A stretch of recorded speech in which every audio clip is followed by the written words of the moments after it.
मनाची शते ऐकता दोष जाती, मती मंदते साधना योग्य होती.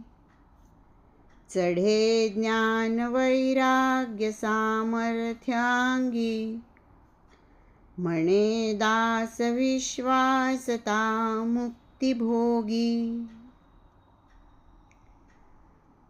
शेवटच्या श्लोकामध्ये रामदास स्वामी म्हणतात, हे मनाचे श्लोक मनपूर्वक श्रवण केल्यामुळे भक्ताच्या मनातील आणि अंगातील सर्व दोष निघून जातील. जे अज्ञानी आहेत त्यांना साधना करण्याची योग्यता लाभेल.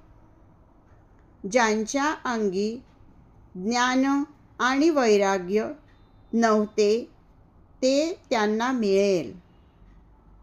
श्री समर्थ रामदास म्हणतात की अशा सर्व भक्तांना खात्रीने मुक्तीचाही लाभ होईल. जय जय रघुवीर समर्थ.